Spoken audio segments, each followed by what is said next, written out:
एक सखी दही मंथन कर रही थी तो आंसू बहा रही थी। दूसरी ने कहा, क्या हुआ बहन, आज रो रही हो? सखी ने कहा कि बहुत दिन हो गए, हमसे कोई पाप हो गया है। पाप हो गया? कौन सा पाप हो गया? बोले बहुत दिन हो गए, कन्हैया का दर्शन नहीं हुआ, माखन चोरी करने नहीं आया। हम कब से रोज मक्खन ताजा निकाल कर मटकी पे रखती हैं और बैठ जाती हैं छिपकर कि अब कन्हैया आएंगे, वो माखन चुराएंगे, हम टुकुर टुकुर देखेंगे, पर आए नहीं। लगता है कोई अपराध हो गया, कोई पाप हो गया, नाराज हो गए। तो बाकी सखियां जाती हैं और कन्हैया से कहती हैं, लाला वो फलानी सखी के यहाँ चले जाना थोड़ा मक्खन चुराने। और रो रही थी बहुत। भगवान बोले, वाह, हम माखन चोरी करने आए तो हमारी मैया से शिकायत करती हो, और जब नहीं आए तो कहती हो माखन चोरी करने आ जाना, निमंत्रण देने आ गई। सखी बोली, क्या बताएं लाला, तू दर्शन ना दे तो किसी बहाने दर्शन देने तो जाना ही पड़े। भगवान बोले, नहीं, अब मैं नहीं आऊंगा चोरी करने, माखन चुराने नहीं आऊंगा, घर पे हमारे बहुत मक्खन है। सारी गोपियों ने हाथ जोड़ के कहा, कन्हैया तुम यदि हमें दर्शन नहीं दोगे तो हमारा जन्म बेकार हो जाएगा, व्यर्थ हो जाएगा। अब गोपियां ना जाने क्या क्या सोचने लगी, अब पता नहीं दर्शन होगा कि नहीं। एक सखी ने बहाना ढूंढा, टोकनी लेके चली यशोदा के आंगन में। अरे मैया, काहे गो सखी? अरे बहन, घर में सत्यनारायण भगवान की कथा होनी है, गोबर चाहिए थोड़ा सा। तो मैया बोली, इतनी गौआ है, इतनी गौ माता है, भर ले गौशाला से गोबर। अब जहां कन्हैया आंगन में खेल रहे थे वहीं सामने गौशाला थी, तो वहीं गोबर भरवे लग गई टोकनी में। अब भरती जाए गोबर और देखती जाए भगवान को, देखती जाए टुकुर टुकुर भगवान को। जब भगवान पे नजर रखे, भगवान बोले, सखी नजर लगाएगी क्या? तो भगवान से सखी ने कहा कि लाला थोड़ो सो काम करेगो क्या? हमारी टोकरी में गोबर ज्यादा भर गया है, थोड़ा तुम उठवा दो, हाथ लगा दो, टोकनी सिर पे आ जाए, हम चली जाएं। हाँ हाँ, कन्हैया गए, छोटे छोटे से हाथ, छोटे से कन्हैया, टोकनी में हाथ लगा दिया। टोकनी उठा के सखी ने सिर पे रखी और जल्दी से जाके गोबर फेंक आई, फिर बैठ गई, क्योंकि दर्शन हो रहा है ना। तो वो टुकुर टुकुर देखती जाए, गोबर भरती जाए। फिर से बुलाई, यहाँ आओ, थोड़ा उठवा दो। भगवान बोले, दूसरी बार उठवा रहा हूं, फ्री में काम करवाओगी, बदले में क्या दोगी बताओ? हम गोबर उठवाएंगे पर क्या दोगी? गोपी बोली, क्या चाहिए? अरे क्या चाहिए, मक्खन खवाएगी तो बोल। हाँ हाँ, पर भगवान बोले, सुन, मैंने 2 बार उठवा दिया है, एक बार में 1 गोला मक्खन का, 1 लौंदा, 2 बार में 2 गोला। तीसरी बार फिर आ गई, बात पक्की हो गई, फिर गोबर फेंक के आ गई सखी। भगवान बोले कि अब आ गई, अब फिर उठवाएगी? हाँ। भगवान बोले, देख मेरे से ज्यादा गिनती नहीं आती, अब 2 से ज्यादा हो गई तो सिर के ऊपर की बात है, एक काम कर, तो हिसाब कर पहले। सखी बोली, कैसे करें हिसाब? बोले, 2 हो गए, ये तीसरा है, अब तू आएगी तो चौथा होगा और 4 गोला हो जाएंगे, फिर हिसाब नहीं, गड़बड़ा जाएगा, इसलिए लिख दो हिसाब। कैसे लिखें?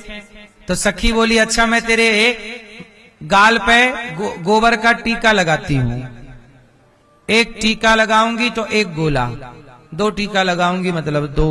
हाँ हाँ, ये बात ठीक है। अब सखी एक गोबर का टीका गाल पे लगाए, 1 माथे पे लगाए, 1 दूसरे गाल पे लगाए, चौथा नाक में लगा दिया। फिर आ गई फेंक के, फिर भर रही है, फिर भगवान से उठवाया तो यहाँ गोला टीका लगा दिया। ऐसे करते करते कई बार उठवाया और भगवान के पूरे मुख में गोबर ही गोबर हो गया। अब मैया ने आवाज लगाई, लाला सुनियो।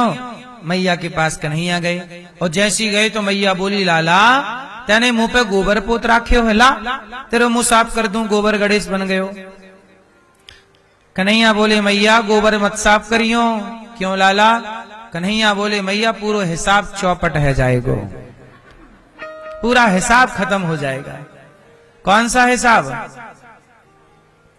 बोले मैया हिसाब यही कि सखी आई थी, बार बार गोबर उठवा रही थी और मैं हिसाब जानू ना है, तो गोबर आप मैया तू गिन के बता मेरे माथे पे कितने टीका है। मैया बोली लाला बहुत सारे हैं, अब गोबर के ऊपर टीका है, कोई गिने जाए क्या? मैया ने पकड़ के मुंह धुल दिया, कन्हैया रोए भी लग गए। अरे मैया तेने पूरा हिसाब धुल दियो, अब कैसे मिलेंगे मक्खन के गोला? मैया बोली लाला चल मैं तो को गोला दूं मक्खन के, कितने खाएगो? अरे मैया तेरे मक्खन में स्वाद ना है, तो गोपीन के मक्खन में स्वाद है।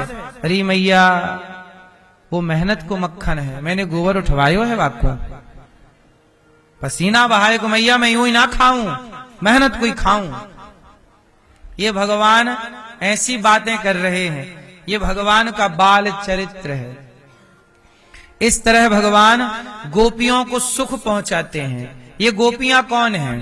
इनका मैं परिचय दे दूं। जब राम जी त्रेता युग में वनवास गए तो बड़े बड़े संत हाथ जोड़ के निवेदन कर रहे हैं, राम जी आप कुटिया पे पधारो, कुटिया पे आओ। राम जी कुछ संतों के यहां गए, पर सब संतों के पास जाना संभव नहीं था। सभी संतों के पास जाना संभव नहीं था।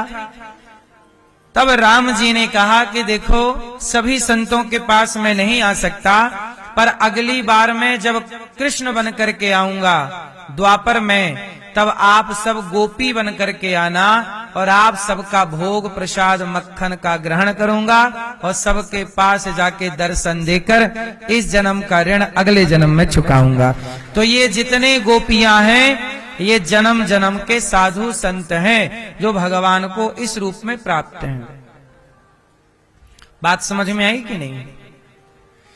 ये साधु संत ही गोपियों के रूप में भगवान को प्राप्त हैं। भगवान भक्तों पर कृपा करते हैं तो कभी गोपी बना लेते हैं भगवान अपने भक्तों को। ये गोपी कौन है? गोपी का मतलब है गौ मतलब इंद्रियां, पी मतलब पीना, जिन्होंने अपने भीतर की समस्त वासनाओं को, इच्छाओं को समाप्त कर दिया हो, उनका नाम है गोपी। गोपी का तात्पर्य क्या है? जिन्होंने सारी इच्छाओं को समाप्त कर दिया हो। गोपियों के अंदर कोई कामना नहीं है एक भगवान को पाने की। इसलिए हमारे जगत के पालनहार जो निराकार निर्गुण है, वही निराकार वही निर्गुण जब भक्तों पर करुणा करने के लिए आते हैं तो वही निर्गुण निराकार साकार बनकर, कभी राम बनकर, कभी कृष्ण बनकर भक्तों पर कृपा करते हैं। हमारे भगवान दयालु हैं। वैसे तो भगवान निराकार हैं। निराकार मतलब कोई रूप नहीं है, कोई आकार नहीं है। निराकार मतलब कोई आकार नहीं। लेकिन पानी निराकार है। लेकिन आपने एक चीज देखी होगी, पानी क्या होता है? साकार की निराकार? पानी कैसा होता है? पानी निराकार है, कोई आकार नहीं होता पानी का। पानी का कोई आकार नहीं है, पर जब पानी को बर्फ बनाया जाता है तो पानी एक आकार ले लेता है। बर्फ का एक आकार होता है, पानी का आकार नहीं होता। तो पानी निराकार है, पर जब पानी बर्फ बना तो एक आकार लेके खड़ा हो गया। उसी तरह भगवान निराकार हैं, पर जब भक्तों को प्यार करना हो तो वह निराकार प्यार कैसे करेंगे? तो साकार बन करके अपने भक्तों के साथ लाड़ लड़ाने के लिए भगवान साकार रूप अवतार लेते हैं राम कृष्ण के रूप में। तो भगवान भी भक्तों से लाड़ लड़ाते हैं और भक्त भी भगवान से लाड़ लड़ाते हैं, एक दूसरे के प्यार को पाते हैं। इसलिए भगवान सगुण ही अगुण ही नहीं कछु भेदा, साकार और निराकार दोनों रूप में ईश्वर की सत्ता है। इसलिए सनातनी साकार का भी उपासक है और निराकार का भी उपासक है। सनातनी दोनों स्वरूपों को स्वीकार करता है। निराकार को ब्रह्म कहते हैं और साकार को राम और कृष्ण और नरसिंह और वामन कहते हैं। बात समझ में आई? तो वही भगवान जो निर्गुण निराकार हैं, वही आज मैया की साड़ी पकड़ के कह रहे मैया मोको दूध पीनो है। जगत के पालनहार जो सबका पेट भरने वाले हैं, आज वो मैया से कहते हैं मैया आज दूध पीना है। मैया गोद में लिटाती है और यशोदा मैया बड़े प्यार से कन्हैया को दूध पिलाती है। और जब दूध पीने लगे भगवान, तो भगवान के पास जितनी गोपियां थीं, गोपियां थीं और जितनी गैया मैया थीं, सबने मन में विचार किया। गैया बोली मन में, क्या कन्हैया कभी हमारे बछड़ा बनकर हमारा दूध पिएंगे? तो जितनी वहां सखियां थीं, सबने सोचा क्या कन्हैया कभी हमारे लाला बनकर, पुत्र बनकर क्या हमारा दूध पिएंगे? भगवान ने सबको मन से तथास्तु कहा कि आप सबकी इच्छा है तो मैं इसी जन्म में आप सबकी कामना पूरी करूंगा। और आगे भगवान एक विचित्र लीला करते हैं। जब भगवान थोड़ी बड़े भये तो एक दिन भगवान ना ग्वाल वालों के संग गैया चराने लग गए। गोपाष्टमी से बछड़ा बछिया चराने लग गए। तो बछड़ा बछिया लेकर के भगवान चले गए यमुना जी। वहां घाट के किनारे जंगल था, खूब बढ़िया गैया बछड़ा चर रहे थे। तो भगवान चले गए चराने गैया। और जब गैया चराने भगवान गए तो वहां ग्वाल वालों के संग भगवान रोटी खा रहे हैं। कोई दही भात खिला रहा है, कोई रोटी खिला रहा है, कोई अचार रोटी खिला रहा है। और ऐसे खा रहे हैं भगवान कि कभी उसका जूठा भगवान खा लें, कभी भगवान का जूठा भक्त खा लें। जब एक दूसरे का जूठा खाने लगे और खेल खेलने लगे सामान्य लीला, तब ब्रह्मा जी को लगा, ब्रह्मा जी वहां से गुजरे तो ब्रह्मा जी ने देखा कि भगवान जूठा खा रहे हैं ग्वालों का। तो ब्रह्मा जी को डाउट हुआ। ब्रह्मा जी को लगा कि ये भगवान नहीं हो सकते। सारे ब्रजवासी एक दूसरे को मक्खन रोटी, अचार रोटी, दही भात खिला रहे, खा रहे। ब्रह्मा जी को डाउट हुआ कि ये मैंने सुना तो है कि भगवान अवतार लेकर गए हैं। ब्रह्मा जी को लगा ये भगवान नहीं हो सकते। किसको? भगवान कृष्ण को बोले कि ये भगवान नहीं हो सकते, क्योंकि झूठा खा रहे हैं, ऐसी लीला कर रहे हैं। तब ब्रह्मा जी ने भगवान की परीक्षा लेने के लिए भगवान के सारे गाय, बछड़ा और बछियों को चुरा लिया। किसने चुरा लिया? मीन्स अपहरण कर लिया, अपने लोक ले गए। भगवान बछड़ा बछिया खोज करने गए तो यहां ब्रह्मा जी ने ग्वालों को चुरा लिया। अब भगवान कृष्ण यहां आए तो ग्वाल का पता नहीं ग्वालों का, वहां जाए तो बछड़ा बछिया का पता नहीं। भगवान कृष्ण समझ गए कि ब्रह्मा जी हमारी परीक्षा लेना चाहते हैं कि हम भगवान हैं कि नहीं। तब चोरी कर ली ब्रह्मा जी ने।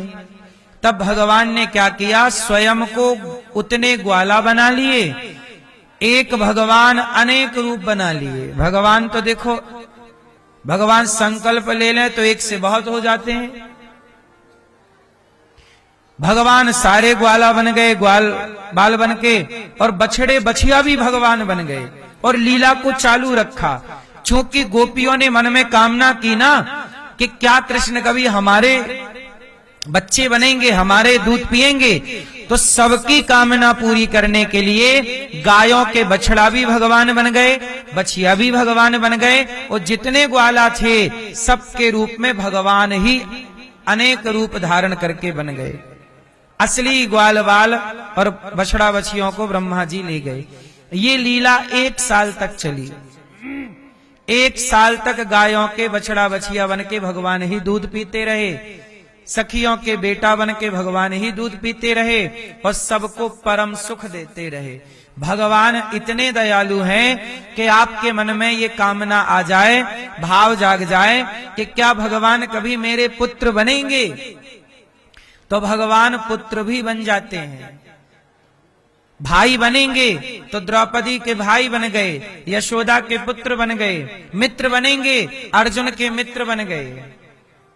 शत्रु बनेंगे तो रावण के, कंस के शत्रु बन गए। तो जाकी रही भावना जैसी, प्रभु मूरत देखी तिन तैसी। बाद में ब्रह्मा जी आए और देखा कि हमारे पास ग्वाल बाल और बछड़े हैं, पर यहां भी वही लीला चल रही है। तब ब्रह्मा जी समझ गए कर जोरे ब्रह्मा खड़े, सुनहु नंद के लाल। देहु ब्रह्म पद और कू, हमहु करो ब्रजग्वाल। ब्रह्मा जी ने कहा, नौमेद्यते प्रवपुषे तडिदंबराय, गुंजावतंस परिपिच्छल सन मुखाय। ब्रह्मा जी चरणों में गिर पड़े, प्रभु क्षमा कर दीजिए, हमने आपकी परीक्षा ली। तब भगवान ने ब्रह्मा जी की ओर देखा भी नहीं। 40 श्लोकों में ब्रह्मा जी ने स्तुति की। तो जिन भगवान को हम और आप माखन चोर, चित्त चोर कहते हैं, ये वही भगवान हैं जिन्हें ब्रह्मा जी भी नहीं समझ पाए, जान पाए। ये वो परमात्मा पर ब्रह्म है। मुह्यंत यत् सूरयः, बड़े बड़े यत्सूरी जिन परमात्मा पर मोहित हो गए।